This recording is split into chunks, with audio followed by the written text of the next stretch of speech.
ছাদ যেহেতু ৪ তলার উপর আর আমরা তো থাকি নিচতলায়, তাই আমি ছাদে ওঠার ভয়ে কিন্তু নিচেই আমার এই রুমের সাথে আমি একটা রশি টাঙ্গাইছিলাম। আর এটা আমি গরমের সময় টাঙ্গাইছিলাম, কারণ গরমের সময় তো অত বেশি কাপড়ও হইতো না, আর এত রোদ আসতো এখানে, একদম সকাল থেকে বিকাল পর্যন্ত রোদ থাকতো। আর যেমনি শীতের সময় আসছে, শীতের সময় তো কাপড়ও হয় বেশি, তাড়াতাড়ি শুকাইতেও চায় না। আর এখন আর রোদ আসে না, এখন আসে না তো আসেও না, দুপুরের পরেও আসে না যে ছোট ছোট কাপড়গুলো ওখানে শুকাবো। তাই কি আর করার, বাধ্য হয়ে ছাদে উঠতে হয়। আর ছাদে উঠতে গেলে যে আমার কি কষ্টটা হয় আমি বলে বুঝাইতে পারবো না। ওঠার সময় মনে হয় না জানি আমার কত বয়স হয়ে গেছে, আমি একজন বয়স্ক মানুষ, উঠতে উঠতে কতক্ষণ যে হাঁপাই, আর একটু একটু রেস্ট নেই তারপর উঠি। 2 তলা পর্যন্ত উঠতে কোনো সমস্যা মনে হয় না, 2 তলা পর্যন্ত উঠতে এনার্জি নিয়েই উঠতে পারি, কিন্তু 2 তলা পার হয়ে 3 তলা থেকে 4 তলায় আসতে মনে হয় যে নিঃশ্বাসটা হাতে করে নিয়ে আসা লাগে। তাও আবার সকালে একবার কাপড়গুলো দিতে আসতে হয়, আবার বিকালবেলা কাপড়গুলো নিতে আসতে হয়।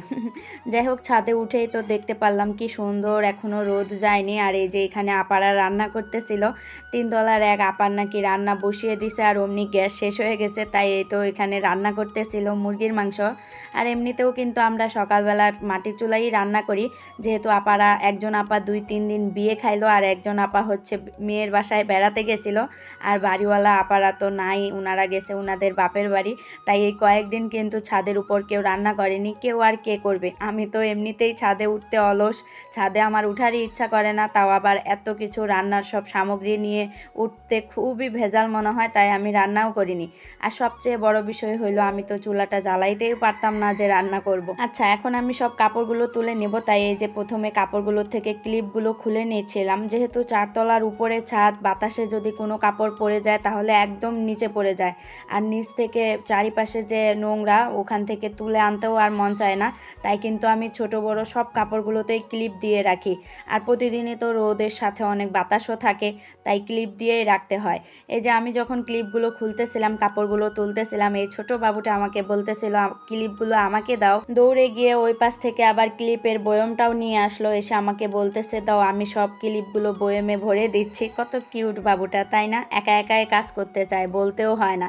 এই যে দেখেন, এখানে 1 2 3 4 করে গুনতেছিল আর সব ক্লিপগুলো তুলতেছিল। এই বাবুটা 3 তলায় এক আপার বাসায় মেহমান আসছে, একদম আমার বড় ছেলের মতো। বাবুটার জন্য সবাই মাশাআল্লাহ বলে দিবেন।